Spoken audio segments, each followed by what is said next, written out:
राधे राधे, जय श्री कृष्णा। मैं सीमा सिंह आप सभी को सादर प्रणाम करती हूँ। आप सभी के ऊपर भगवान विष्णु और माता लक्ष्मी की कृपा हमेशा बरसती रहे। जय हो एकादशी भगवान की, जय हो विष्णु भगवान की, जय हो माता लक्ष्मी की, जय हो तुलसी मैया की। एकादशी व्रत के दूसरे दिन द्वादशी को व्रत के पारण के समय सुनी जाने वाली व्रत कथा आज मैं आपको सुनाने जा रही हूँ। द्वादशी के दिन इस कथा को सुनने से एकादशी व्रत का संपूर्ण फल प्राप्त होता है। आइए अब हम द्वादशी के दिन पारण के समय सुनी जाने वाली व्रत कथा सुनते हैं। एक बार एक गांव में एक पंडित पंडितानी थे। उनका भरा पूरा परिवार था, बेटा बहू पोते पोती सभी थे। ब्राह्मण 11 का व्रत किया करता था। तब एक बार की बात है, जब ब्राह्मण का एकादशी का उपवास था तो ब्राह्मणी ने अपने पति से कहा कि आज आप अपने यजमानों से सीधा मांगने नहीं जाएंगे क्या? घर में आटा दाल तेल कुछ भी नहीं है।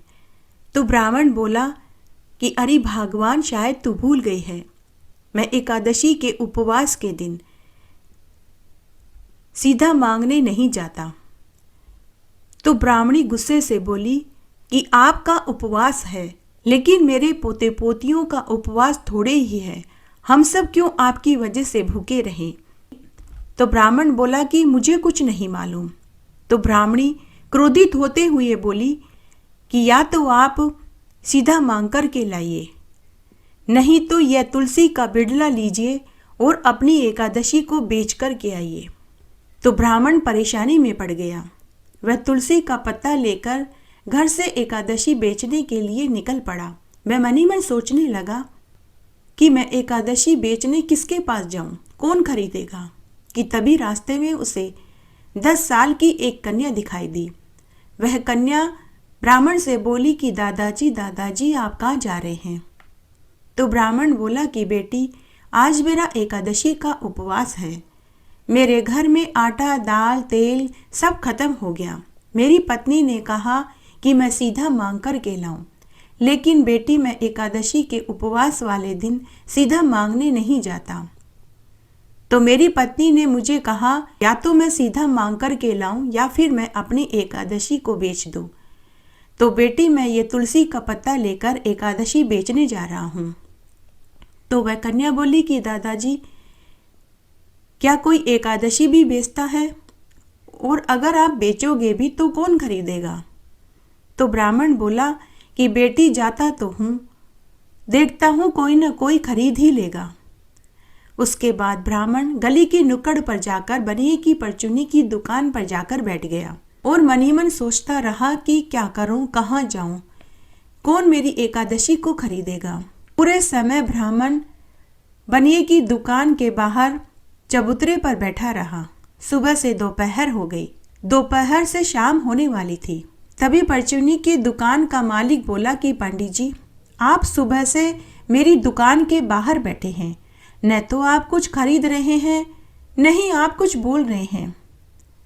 परंतु पंडित जी, एक बात मैं सत्य कहता हूँ, आज आपके पग फेरे मेरे लिए बहुत शुभ हैं।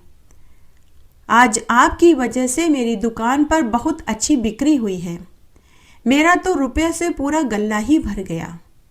पंडित जी आप बताइए आपका कैसे आना हुआ?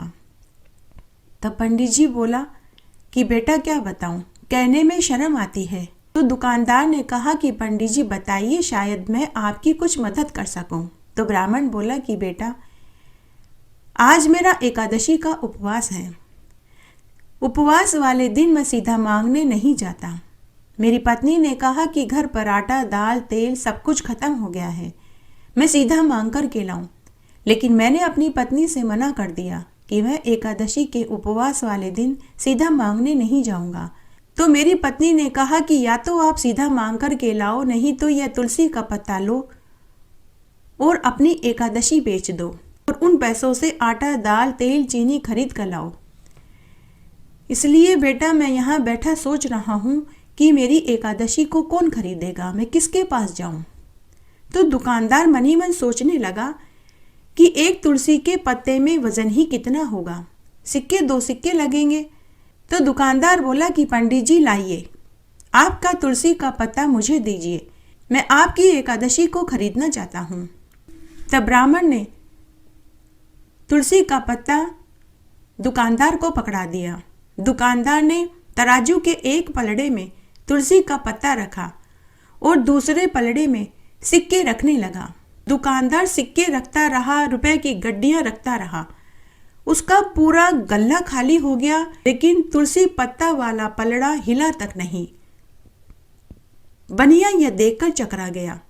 फिर वह दुकान के अंदर से और सिक्के लेने के लिए चला गया। ब्राह्मण बैठा बैठा सोचने लगा कि एकादशी व्रत में इतनी ताकत है कि तुलसी दल वाला पलड़ा हिला तक नहीं। तब ब्राह्मण ने तुरंत अपना मन बना लिया कि मैं अब एकादशी को नहीं बेचूंगा। उसने झट से तुलसी का पत्ता उठा लिया कि तभी दुकान में से ढेर सारे सिक्के लेकर दुकान का मालिक आया और पंडित जी से पूछने लगा कि पंडित जी क्या हुआ, आपने तुलसी का पत्ता पलड़े में से क्यों उठा लिया। तब ब्राह्मण बोला कि बेटा, एकादशी व्रत की शक्ति तो तुमने भी देख ली, मुझे अब एकादशी नहीं बेचनी। ऐसा कहकर ब्राह्मण घर की ओर चल दिया। चलते चलते उसी स्थान पर वही 10 साल की कन्या मिली। वह बोली कि दादाजी आपने एकादशी बेच दी। तो ब्राह्मण बोला कि नहीं बेटी, एकादशी व्रत की शक्ति जरूर देख ली। तब कन्या फिर से बोली कि दादाजी अब आप घर क्या लेकर जाओगे, पंडितानी तो आपसे बहुत नाराज होगी। तो ब्राह्मण बोला कि कोई बात नहीं, मैं अपनी पत्नी की नाराजगी सहन कर लूंगा, लेकिन एकादशी नहीं बेचूंगा। तब वह कन्या बोली कि दादाजी आप इस तुलसी के पत्ते को ले जाकर घर की अलमारी में रख देना और अलमारी बंद कर देना। ब्राह्मण ने कन्या को हामी भरी। उसके बाद ब्राह्मण घर आया। घर आने के बाद उसने उस तुलसी के पत्ते को घर की अलमारी में रख दिया। उस समय उसकी पत्नी पड़ोस में गई हुई थी, बेटे काम पर गए हुए थे, बच्चे स्कूल गए हुए थे और बहुएं सो रही थी। तो ब्राह्मण भी खाट पर दरी बिछाकर चद्दर ओढ़ कर सो गया। शाम को ब्राह्मणी पड़ोस में से घर आई। उसने देखा कि घर में अन्न-धन के भंडार भरे पड़े थे। रसोई में आटा, दाल, तेल, चीनी, गुड़ सब के डब्बे भरे हुए थे। गुड़ की बोरी रखी थी। पंडितानी ने रसोई में देखा तो रसोई में अन्न के, दालों के भंडार भरे पड़े थे। आटा, दाल, तेल, चीनी, गुड़ के सभी के डब्बे भरे हुए थे। पंडितानी यह देखकर बहुत खुश हुई कि एकादशी बेचने से इतना सब कुछ मिला। तो उसने अपने पति को जगाते हुए कहा कि सुनो जी, संध्या का समय होने वाला है, आप संध्या के समय क्यों सो रहे हैं। तभी पंडित जी आंखें मलते हुए उठा तो उसकी भी आंखें फटी की फटी रह गई। घर में अन्न-धन के भंडार भरे पड़े थे। हीरे, मोती, सोने, चांदी, रुपयों की गड्डियां रखी थी।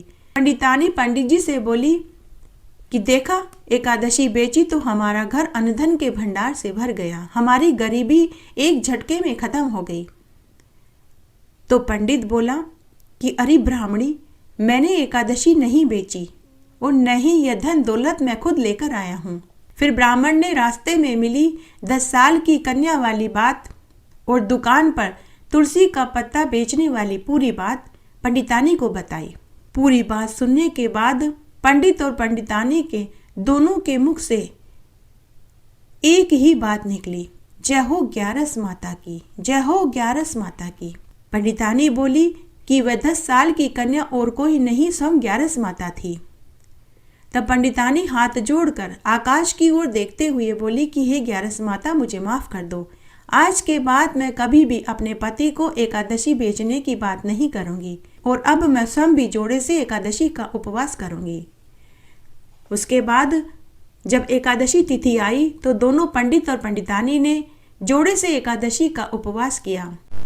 तुलसी जी की कहानी। एक बार की बात है, बहुत छोटा सा गांव था। उस गांव में एक विधवा ब्राह्मणी अपने बेटा, बहू और बेटी के साथ रहती थी। ब्राह्मणी की बेटी बड़ी ही धार्मिक प्रवृत्ति की थी। उसका नाम सुशीला था। सुशीला की माँ और भाई उसे खूब लाड़-कोड़ से रखते थे, लेकिन उसकी भाभी उसे पसंद नहीं करती थी। वह अपनी सास से कहती थी कि माँ जी, आप ननद बाई से घर का कामकाज क्यों नहीं करवाते? आखिर में तो यही काम आएगा, पराए घर जाएगी तो दुख उठाना पड़ेगा। ससुराल वाले हमें ही ताने देंगे कि हमने इसे घर का कोई कामकाज नहीं सिखाया। तो ब्राह्मणी और उसका पति हंसकर टाल देते कि हमारी तो एकोएक लाडली सुशीला है, अपने आप सब सीख जाएगी। सुशीला ने जब से होश संभाला तभी से वह तुलसी जी को सींचती, दिया बाती करती, रोज 5 परिक्रमा करती, तुलसी जी के 16 श्रृंगार करती, मेहंदी काजल बिंदी लगाती, चुनरी उड़ाती, मिश्री और माखन का भोग लगाती और तुलसी जी के 5 भजनों को गाती।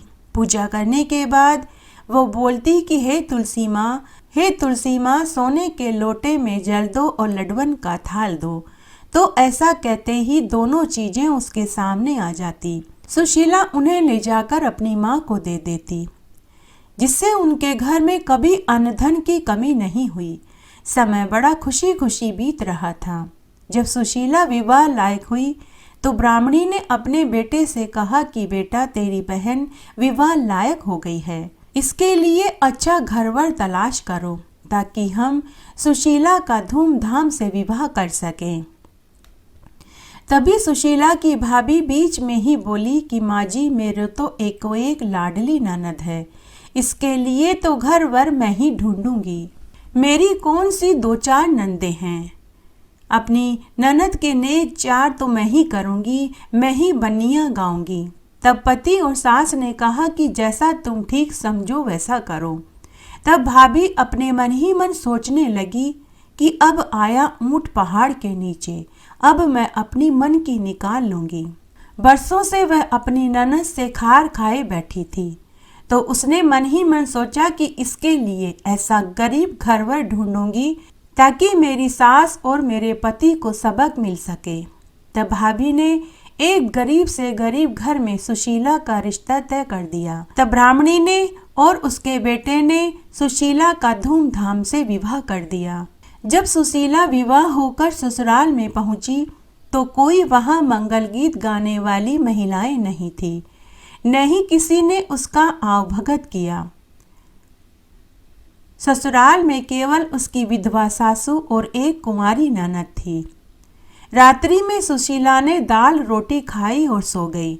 सुबह रोज की तरह वह जल्दी उठी, स्नान आदि करके सुशीला अपनी सासू माँ के पास आई और पूछने लगी कि माँ जी, मेरे नित्य का नियम है कि मैं तुलसी जी की पूजा करती हूँ, तभी मैं अन्न जल ग्रहण करती हूँ।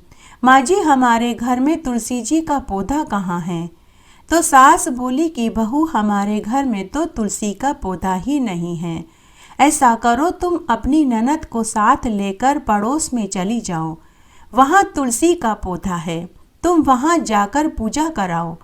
तब सुशीला अपनी छोटी ननद को साथ लेकर पड़ोस में तुलसी जी की पूजा करने चली गई। सुशीला ने वहाँ तुलसी जी की पूजा करी। हमेशा की तरह पूजा करने के बाद वह बोली कि हे तुलसी माँ, सोने के लोटे में जल दो और लड्डवन का थाल दो। उसी समय दोनों चीजें उसके सामने आ गई। सुशीला ने दोनों सामान पड़ोसन को पांव छूकर दे दिया। पड़ोसन धन और लड्डू पाकर बहुत खुश हुई। पड़ोसन ने सुशीला से कहा कि बहू, तुम तो रोज तुलसी जी की पूजा करने आ जाया करो। पड़ोसन को धन का लालच आ गया।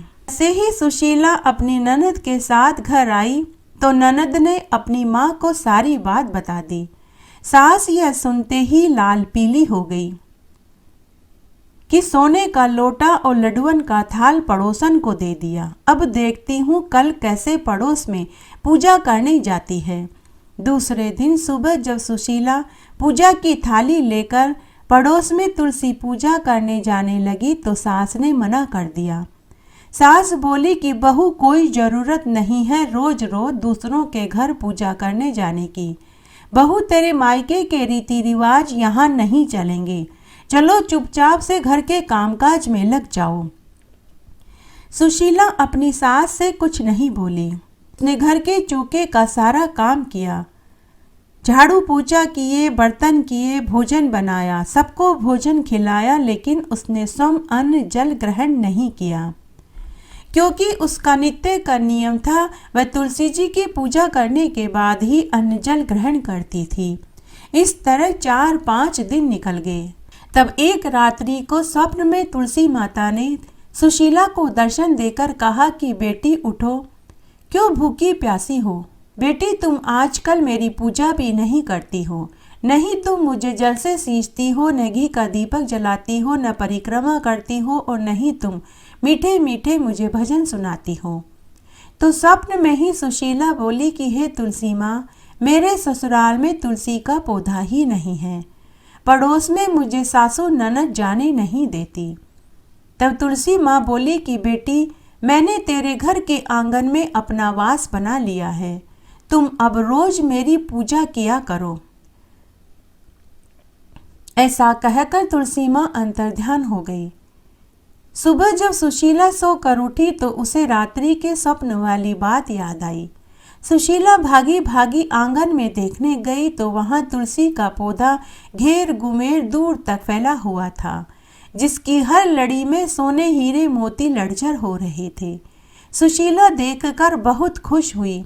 उसने पहले स्नान किया, पूजा की थाली जमाई और फिर उसने तुलसी माँ को जल से सींचा, घी का दीपक जलाया, रोली मोली चावल लच्छा बांधा, मेहंदी काजल बिंदी लगाई, चुंदड़ी उड़ाई और बोली कि हे माँ तुलसा, सोने के लोटे में जल दो, लडवन का थाल दो।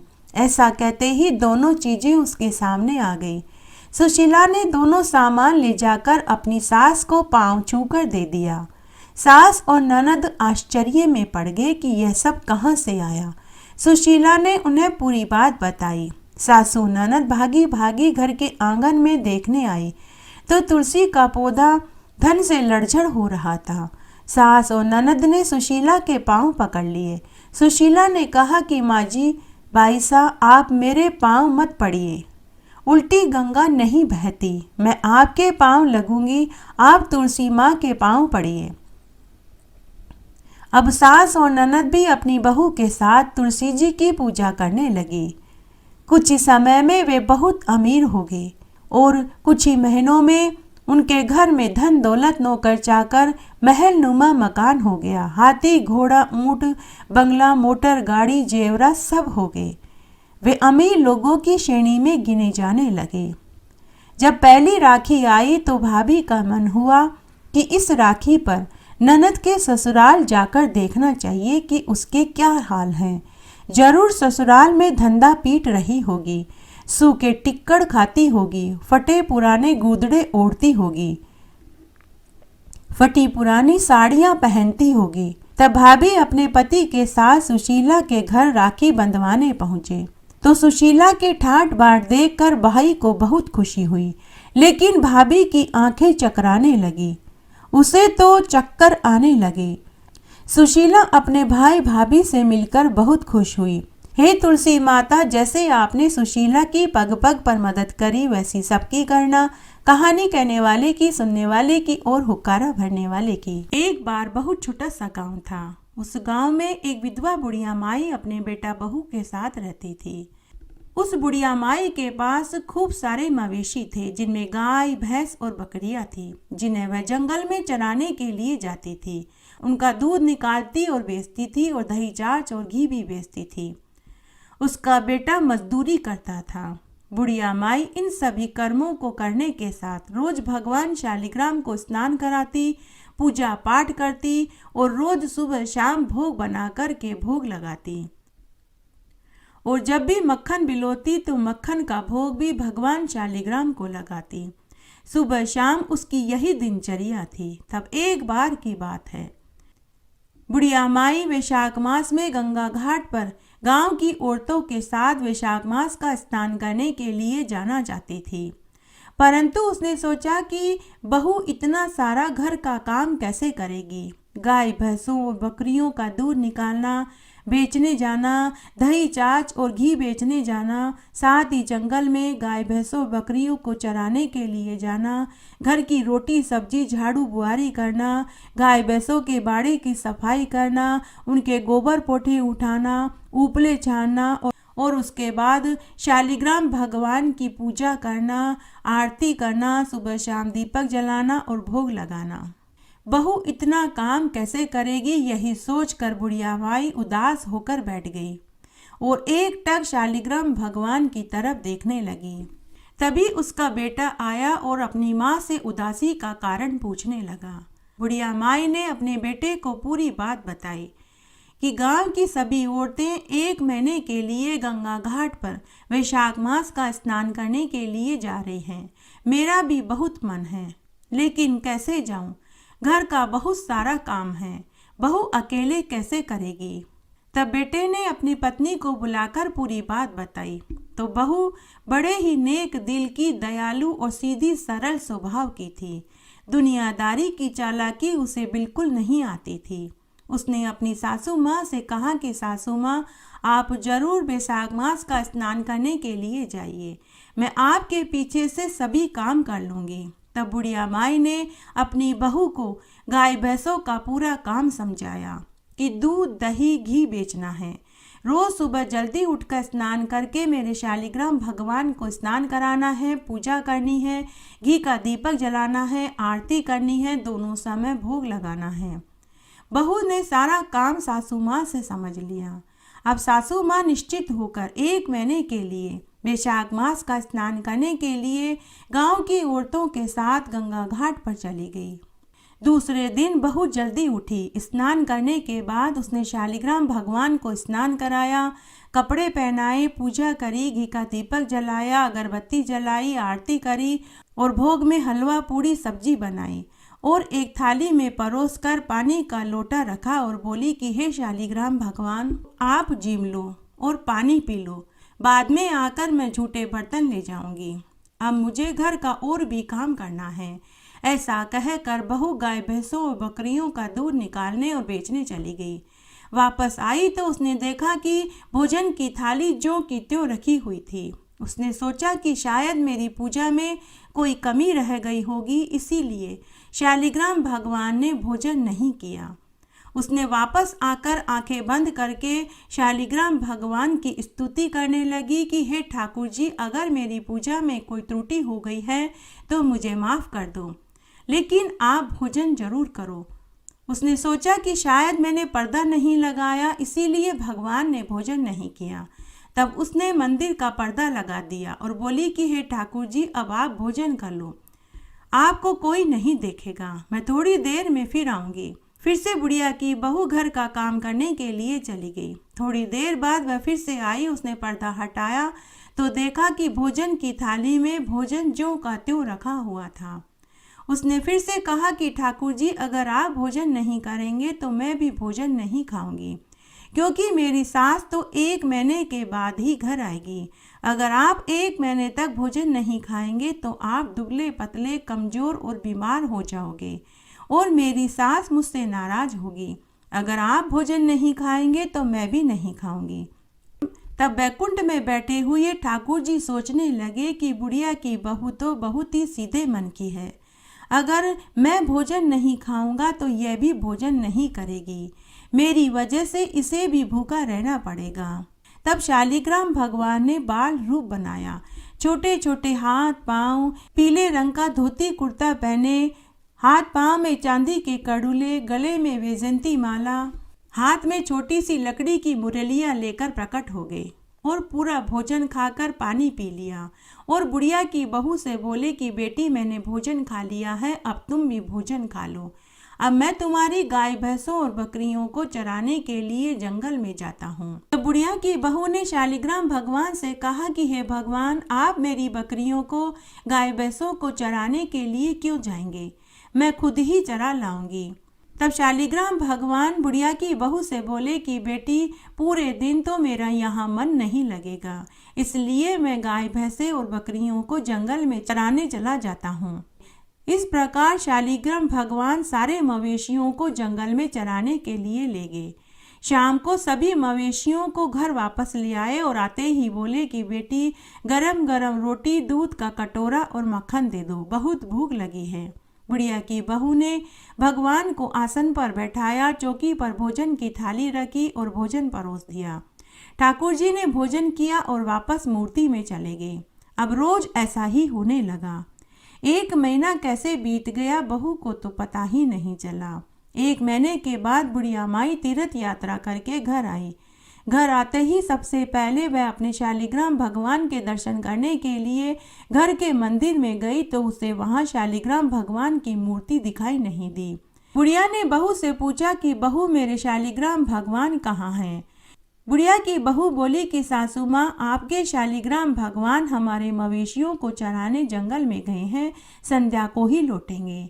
ऐसा सुनते ही बुढ़िया माई का सिर चकराने लगा। वह बोली कि कहीं ठाकुर जी भी मूर्ति में से निकलकर हमारे घर के मवेशियों को चराने जंगल में जाएंगे? तू झूठ बोल रही है।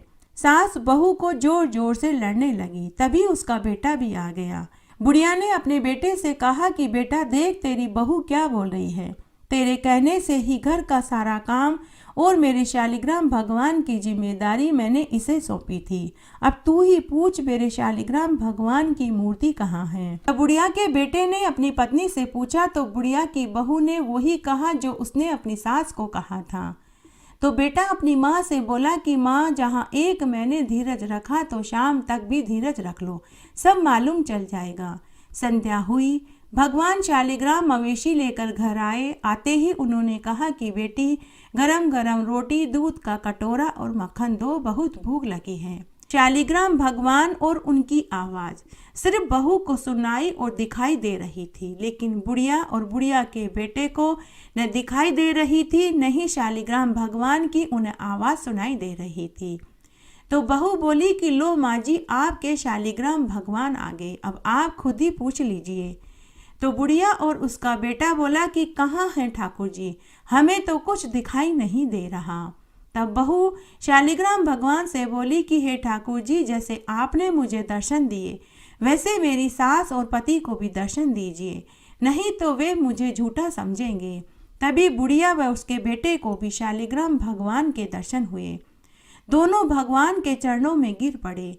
बुढ़िया माई रोती रोती शालिग्राम भगवान से बोली कि हे ठाकुर जी, मैंने पूरी उम्र आपकी पूजा करी, आपने कभी मुझे दर्शन नहीं दिए। मेरी बहू ने 1 महीने आपकी क्या पूजा करी, आपने उसे दर्शन भी दिए और उसका भोग भी स्वीकार किया। तो शालिग्राम भगवान बुढ़िया माई से बोले कि बुढ़िया माई, तूने मात्र मुझे पत्थर का समझा, लेकिन तेरी बहू ने मुझे जीव समझा।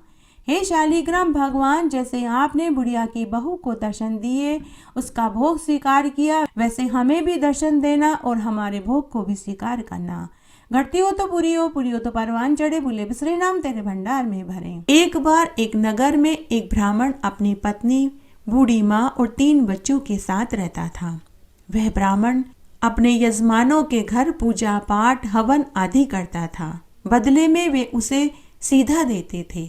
सीधे में आटा, दाल, तेल, घी, गुड़ और दक्षिणा में रुपए देते थे। उसी से ब्राह्मण का गुजर बसर चलता था। ब्राह्मण इतना कमा लेता था कि सब भर पेट भोजन खा लेते थे। ब्राह्मण बड़ा ही नेक दिल का था। वह हर एकादशी का उपवास करता था। उसने एक नियम बना रखा था कि एकादशी के दिन वह अपने यजमानों से भिक्षा लेकर नहीं आता था। सब यजमान ब्राह्मण को सीधा रखने उसके घर आते थे। ब्राह्मणी ब्राह्मण से हमेशा परेशान रहती थी। ब्राह्मणी आए दिन अपने पति को ताने देती कि आप कोई दूसरा काम क्यों नहीं करते, इस तरह हमारा गुजर बसर कैसे चलेगा, आप कुछ और काम करो ताकि हम धन जोड़ पाए। ब्राह्मण पत्नी से बोला कि अरे ब्राह्मणी, मुझे तो कोई और काम करना ही नहीं आता, मैं और क्या काम करूं? तो ब्राह्मणी कहती कि कोई भी करो, लेकिन मुझे आपका यह पुजारी वाला काम पसंद नहीं। ब्राह्मण चुप रह जाता, कुछ नहीं बोल पाता। उस नगर का राजा बड़ा ही दानी था। वह ब्राह्मणों, गरीबों, जरूरतमंदों, साधु सन्यासियों को दान दिया करता था। उसके दरबार से कोई खाली नहीं जाता था। तब एक बार ब्राह्मणी को किसी से पता चला कि उनके नगर का राजा ब्राह्मणों को खूब दान दक्षिणा देता है। तो ब्राह्मणी अपने पति से बोली कि हे स्वामी, आप हमारे नगर के राजा के पास दान मांगने जाइए, शायद उससे हमारी गरीबी दूर हो जाए। तो ब्राह्मण अपनी पत्नी से बोला कि अरे भगवान, हमें राजा का धन दान में नहीं लेना चाहिए। वो धन पता नहीं राजा ने कहां कहां से इकट्ठा किया होगा। किसी का दिल धुकाकर पैसे लिए होंगे, किसी का खून चूस कर लिया होगा, किसी से टैक्स मांगा होगा। पता नहीं गरीब किसानों का कहां कहां से लूट खसोट करके राजा ने वो धन एकत्र किया होगा। भगवान, उस धन से कभी घर में बरकत नहीं होती। ऐसा धन कभी फलता फूलता नहीं है। मैं ऐसा धन दान में नहीं लूंगा। भगवान, मैंने पूरी उम्र मेहनत मजदूरी करके ही घर चलाया है, लेकिन ब्राह्मणी के ऊपर अपने पति की बातों का कोई असर नहीं हुआ। उसने तो सिर्फ एक ही रट लगा दी कि या तो आप राजा से दान मांग कर लाइए, नहीं तो मैं अपने बच्चों को लेकर हमेशा हमेशा के लिए मायके चली जाऊंगी। आखिर थक हार कर ब्राह्मण को अपनी पत्नी की बात माननी ही पड़ी। किसी ने सच ही कहा है, बाल हट, राज हट और त्रिया हट, उसके आगे किसी की नहीं चलती। तो ब्राह्मण को भी अपनी पत्नी की बात माननी पड़ी। उस रात ब्राह्मण पूरी रात यही सोचता रहा कि मैं राजा से ऐसी क्या चीज दान में मांगू कि मुझे दान भी मिल जाए और मेरा धर्म भी नष्ट न हो। सोच विचार करने के बाद ब्राह्मण दूसरे दिन राजा के दरबार में पहुंचा। तब एक दरबारी ने राजा को अंदर जाकर संदेश दिया कि हे महाराज, हमारे नगर का एक ब्राह्मण आया है। राजा ने ब्राह्मण को देखा तो उसका खूब आदर सत्कार किया और कहने लगा कि हे ब्राह्मण देव, आज आपके आगमन से मैं धन्य हो गया। मेरा परिवार, मेरा महल धन्य हो गया। मेरा जीवन सफल हो गया। आप बताइए, मैं आपको क्या चीज दान में दूं? स्वर्ण, चांदी, धन, अन्न, वस्त्र, दूध देने वाली गाय, जमीन, जायदाद, जो आप कहेंगे मैं वही चीज आपको दान में दूंगा। ब्राह्मण थोड़ी देर तक तो सोचने लगा। इधर उधर उसने चारों तरफ देखा। उसके बाद वह राजा से बोला कि हे महाराज, मुझे आपसे एकांत में कुछ बात करनी है। तब राजा ने अपने सभी मंत्रियों, दरबारियों, सेवकों, नौकरों को बाहर भेज दिया। उसके बाद राजा ने ब्राह्मण से कहा कि हे ब्राह्मण देव, तुम मुझे ऐसा क्या कहने वाले हो कि तुमने सभी को बाहर भिजवा दिया? तब ब्राह्मण ने हिम्मत करके कहा कि हे महाराज, मुझे आपसे दान चाहिए, क्या आप दे पाएंगे? राजा ने कहा कि हे ब्राह्मण देव, मांगो, तुम्हें क्या चाहिए? मैं तुम्हें वचन देता हूँ कि जो तुम मांगोगे मैं तुम्हें वही चीज दान में दूंगा। मेरे दरबार से आज तक कोई खाली नहीं लौटा है। मैं तुम्हें वचन देता हूँ। फिर कुछ देर सोचकर ब्राह्मण बोला कि हे महाराज, मुझे आपकी मेहनत की कमाई दान में चाहिए। अब राजा सोच में पड़ गया। राजा ने सोचा कि मेरे खजाने में जितना भी धन, सोना, चांदी, हीरे, मोती, जवाहरात जितना भी है वह सब मेरी मेहनत की कमाई का नहीं है। फिर राजा थोड़ी देर सोचकर ब्राह्मण से बोले कि हे ब्राह्मण देव, आपको इस समय तो खाली ही जाना पड़ेगा, परंतु मैं आपको वचन देता हूँ कि मैं अपनी मेहनत की कमाई जरूर तुम्हें दान में दूंगा। तुम कल इसी समय आना। उसके बाद ब्राह्मण घर आ गया। ब्राह्मणी बहुत देर से अपने पति का इंतजार कर रही थी। जैसे ही उसने अपने पति को आते हुए देखा तो वह भागी भागी दरवाजे पर आई और बोली, जल्दी दिखाओ, जल्दी बताओ, राजा ने आपको क्या चीज दान में दी? ब्राह्मण बोला कि भगवान, राजा ने कहा कि वो मुझे दान कल देंगे। ब्राह्मणी मनी मन सोचने लगी कि मेरे पति ने शायद बहुत सारी चीजें दान में मांग ली होगी, इसीलिए राजा को व्यवस्था करने में समय चाहिए। खुश होकर ब्राह्मणी घर के भीतर चली गई। उधर राजा महल में आए। उन्होंने कीमती गहने और रेशमी कपड़े खोले, साधारण कपड़े पहने। तो रानी पूछने लगी कि हे महाराज, आज आपने कीमती गहने और रेशमी कपड़े खोलकर साधारण से कपड़े क्यों पहने हैं? तो राजा ने रानी को पूरी बात बताई। तो रानी बोली कि हे महाराज, मैं भी आपके साथ मेहनत मजदूरी करने चलूंगी। दोनों जने मिलकर कमाएंगे तो ज्यादा धन एकत्र कर पाएंगे और ब्राह्मण को ज्यादा धन दान में दे पाएंगे। उसके बाद रानी ने भी कीमती गहने, रेशमी कपड़े खोले और साधारण कपड़े पहने। अपने बच्चे को भी साधारण कपड़े पहनाए और महल के पिछले दरवाजे से निकल पड़े। चलते चलते बहुत देर हो गई, लेकिन उन्हें कोई काम नहीं मिला। आखिर थक हार कर वे एक नदी के किनारे पहुंचे। वहां एक धोबी और धोबन ढेर सारे कपड़े धो रहे थे।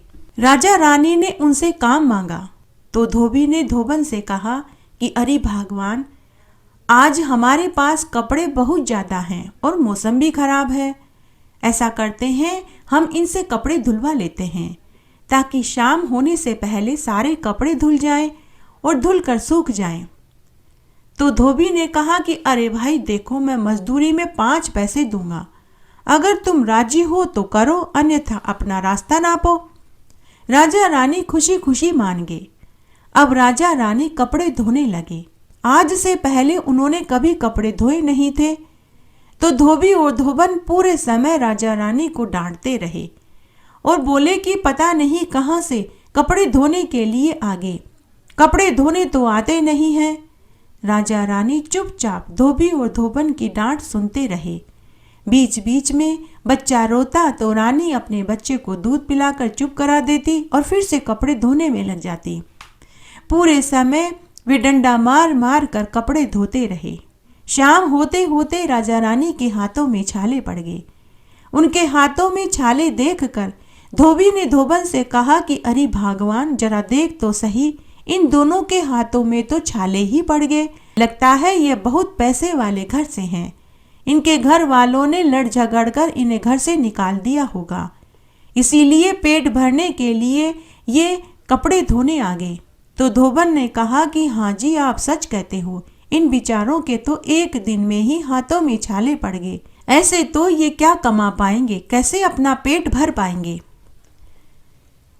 शाम होने पर जब सारे कपड़े धुल गए तो धोबी ने उन्हें 5 पैसे दिए और धोबी उनसे पूछने लगा कि अरे भाई, जरा ये तो बताओ, तुम कौन हो? पहले तुम्हें कभी इस नगर में नहीं देखा। लगता है तुम तो कोई पैसे वाले घर से हो। तुम्हारे तो एक ही दिन में कपड़े धोने से हाथों में छाले पड़ गए। राजा रानी ने उनसे कुछ नहीं कहा। पैसे लेकर खुशी खुशी वे महल में आ गए। राजा रानी अपनी मेहनत की कमाई के 5 पैसे पाकर बहुत खुश हुए। राजा ने महल में आने के बाद उन 5 पैसों को लाल कपड़े की पोटली में बांध दिया और रात्रि में सो गए। दूसरे दिन जब ब्राह्मण महल में दान लेने आया तो राजा ने ब्राह्मण को हाथ जोड़कर कहा कि हे ब्राह्मण देव, मैं केवल 5 पैसे ही कमा पाया हूँ। ब्राह्मण खुश हो गया और राजा की मेहनत की कमाई के 5 पैसे लिए और राजा को ढेरों आशीर्वाद दिया। तो ब्राह्मण ने कहा कि हे महाराज, मुझे आपके ये मेहनत के 5 पैसे खूब फलेंगे फूलेंगे। मुझे आपकी मेहनत की कमाई के ये 5 पैसे कई करोड़ रुपए के बराबर लग रहे हैं। उसके बाद ब्राह्मण ने 5 पैसे लिए और राजा को ढेरों आशीर्वाद देकर घर आ गया। ब्राह्मणी पहले से ही अपने पति का इंतजार कर रही थी। जैसे ही अपने पति को आते हुए देखा तो ब्राह्मणी भागी भागी आई और बोली, हे स्वामी, धन कहाँ है? क्या कोई गाड़ी में धन भरकर आ रहा है? तो ब्राह्मण ने जेब में से 5 पैसे निकाले और अपनी पत्नी को देते हुए बोला कि ले भगवान, राजा ने मुझे ये 5 पैसे दान में दिए हैं। 5 पैसे देखकर ब्राह्मणी आग बबूला हो गई और बोली कि तुम तो पागल हो, तुम्हें तो दान मांगना भी नहीं आता। और उन 5 पैसों को वहीं पटक कर दन दनाती हुई घर के अंदर चली गई। ब्राह्मण ने 5 पैसे उठाए और घर के तुलसी क्यारे में रख दिए। ब्राह्मण सोचने लगा कि जब ब्राह्मणी का गुस्सा शांत होगा तो वो इन 5 पैसों को ले लेगी। इस तरह दिन बीतने लगे। दोनों पति पत्नी उन 5 पैसों वाली बात को भूल गए। ब्राह्मण ब्राह्मणी रोज स्नान आदि करके तुलसी जी को सींचते थे, दिया बाती करते थे, भोग लगाते थे। तो वे 5 पैसे तुलसी क्यारे में फूल पत्तियों में ढक गए। इस तरह से 1 महीना निकल गया। 1 महीने के बाद तुलसी क्यारे में 5 तुलसी के नए पौधे उग आए और उन 5 पौधों में हर लड़ी में सच्चे पानीदार मोती लड़झड़ कर रहे थे। ब्राह्मण और ब्राह्मणी ने कभी आज से पहले सच्चे पानीदार मोती देखे नहीं थे, तो वे उन्हें तुलसी का बीज ही समझ रहे थे। तब एक दिन तुलसी माता ने सोचा कि ये दोनों पति पत्नी तो बड़े ही भोले हैं, धन इनके आंगन में है और ये गरीबी में जी रहे हैं। तब तुलसी माता ने एक माया रची। उस नगर के राजा के पास मानसरोवर के हंस थे, वो केवल सच्चे मोती ही चुगते थे। तब तुलसी माता ने अपनी माया से राजा के पास खजाने में रखे हुए सच्चे मोती गायब करवा दिए। उस राजा का एक नियम था, वह रोज मानसरोवर के हंसों को सच्चे मोती खिलाने के बाद ही अन्न जल ग्रहण करता था। जब खजाने में सच्चे मोती खत्म हो गए तो राजा हंसों को मोती नहीं चुगा पाया, तो उसने स्वयं भी अन्न जल ग्रहण नहीं किया। तब राजा ने पूरी नगरी में यह ढिंडोरा पिटवा दिया कि जिसके पास भी सच्चे मोती हों वह राजमहल के खजाने में लाकर जमा करा दें और बदले में सोने चांदी की अशर्फियां ले ले। बेचारे ब्राह्मण दंपति को तो मालूम भी नहीं था कि उनके आंगन के तुलसी क्यारे में सच्चे पानीदार मोती की लड़ियां लटक रही है। तब तुलसी माता ने एक बुढ़िया का वेश बनाया और ब्राह्मण के घर भिक्षा मांगने पहुंच गई। ब्राह्मण ने बुढ़िया माई को अपने आंगन में बैठाया और अपने हिस्से की रोटी खाने को दे दी। भोजन खाने के बाद बुढ़िया रूप में तुलसी माता ने ब्राह्मण से पानी मांगा। ब्राह्मण ने बुढ़िया माई को एक लोटा पीने का पानी दिया। पानी पीने के बाद बुढ़िया रूप में तुलसी माता ब्राह्मण से बोली कि अरे ब्राह्मण, तेरे आंगन के तुलसी क्यारे में तो सच्चे पानीदार मोती लटक रहे हैं। ब्राह्मण ने कहा कि अरे नहीं बुढ़िया माई, मैं तो बड़ा ही गरीब ब्राह्मण हूँ, मेरे घर में कहाँ से सच्चे पानीदार मोती। तो बुढ़िया रूप में तुलसी माता बोली कि अरे ब्राह्मण, मैं सच कहती हूँ, तेरे आंगन के तुलसी क्यारे में जो ये मोती लटक रहे हैं ये सच्चे मोती हैं। ब्राह्मण, मैं तुझे एक बात बताती हूँ, तेरे नगर के राजा के पास सच्चे मोती खत्म हो रहे हैं। तू ये सच्चे मोती ले जाकर तेरे नगर के राजा को दे दे। तेरा नगर का राजा 4 दिन से भूखा है, क्योंकि उसने एक नियम ले रखा है, वो हंस को सच्चे मोती खिलाने के बाद ही अन्न जल ग्रहण करता है। इस समय तेरे नगर के राजा के पास सच्चे मोती खत्म हो रहे हैं। तू ये सच्चे मोती राजा को ले जाकर के देगा तो तुझे 2-2 पुण्य मिलेंगे। तेरे मोती देने से हंस का पेट भरेगा। हंस अगर भोजन खा लेगा, राजा जो 4 दिन से भूखा है वो भी भोजन कर लेगा। और आज फिर एकादशी है। अरे ब्राह्मण, एकादशी के दिन सच्चे मोती का दान करने से मनुष्य को स्वर्ग के 7 दरवाजे खुले मिलते हैं। हे ब्राह्मण, मैं तुझे एक बात और बताती हूँ, जो फल मौनी अमावस्या के दिन मरने पर मनुष्य को मिलता है, वही फल एकादशी के दिन सच्चे मोती का दान करने से मिलता है। हे ब्राह्मण, तू जा, ये सच्चे मोती एक थैले में भर और तेरे नगर के राजा को ले जाकर के दे दे। बुढ़िया रूपी तुलसी माता की बातें ब्राह्मण और ब्राह्मणी दोनों सुन रहे थे। उनकी तो खुशी का ठिकाना नहीं रहा। ब्राह्मणी ने झट से तुलसी क्यारे में से सच्चे मोती एक थैले में भरे और अपने पति को देती हुई बोली कि हे स्वामी, आप इन मोतियों को ले जाकर राजा को दे दो, बदले में वे हमें सोने चांदी की अशर्फियां देंगे। उसके बाद बुढ़िया रूपी तुलसी माता वहां से चली गई और अंतर्ध्यान हो गई। उसके बाद ब्राह्मण ने सच्चे मोती से भरा हुआ थैला लिया और ले जाकर राजा को महल में दे दिया। राजा ने जब ब्राह्मण को देखा तो कहा कि अरे ब्राह्मण, तुम्हारे पास इतने सच्चे पानीदार मोती कहाँ से आए?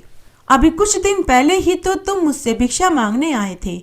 सच सच बताओ, इतने सच्चे पानीदार मोती तुम्हारे पास कहाँ से आए? चोरी करी, डाका डाला, क्या किया? तब ब्राह्मण ने राजा को बताया कि हे महाराज, मेरे घर के आंगन में एक तुलसी क्यारा है, उसमें सच्चे पानीदार मोती लटक रहे हैं। लेकिन राजा को ब्राह्मण की बात पर यकीन नहीं हुआ। राजा ने बार बार ब्राह्मण से सच बोलने के लिए कहा, लेकिन ब्राह्मण हर बार एक ही बात बोलता कि महाराज, मेरे घर के आंगन में तुलसी क्यारा है, उसी में ये सच्चे पानीदार मोती लटक रहे हैं। लेकिन राजा को ब्राह्मण की बात पर यकीन नहीं हुआ, तो राजा ने उसे जेल में डाल दिया। घर पर ब्राह्मणी भी बहुत दुखी हुई। संध्या के समय तुलसी क्यारे में दिया बाती करी और तुलसी माता से प्रार्थना करने लगी कि हे तुलसी माता, मेरे पति बेकसूर हैं, राजा ने उन्हें जेल में डाल दिया है, अब आप ही मेरे पति को बचाइए, मेरे पति का कोई दोष नहीं है।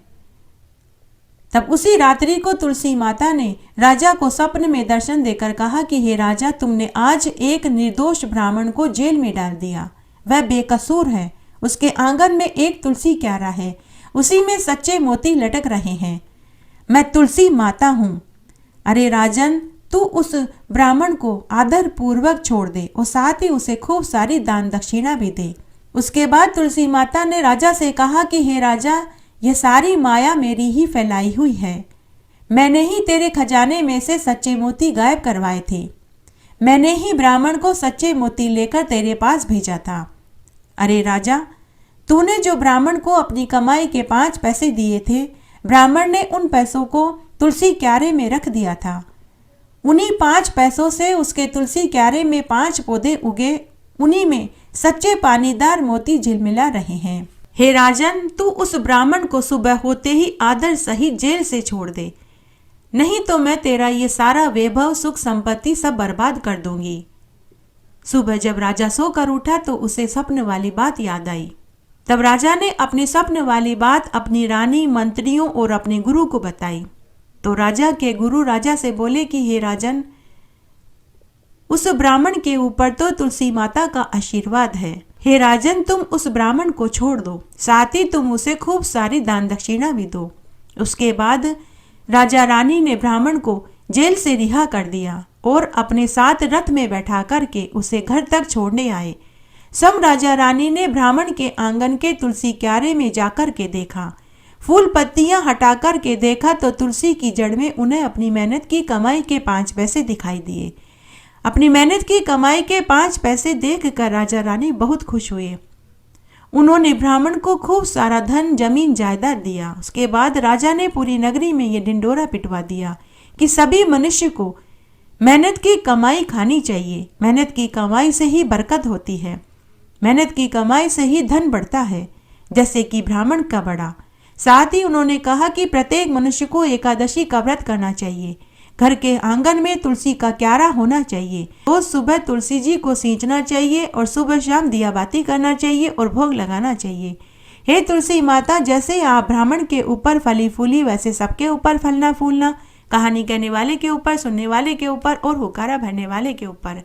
मेरे साथ बने रहने के लिए आपका धन्यवाद। आगे आने वाली कथा कहानी के लिए भी आप इसी तरह मेरे साथ बने रहें। धन्यवाद।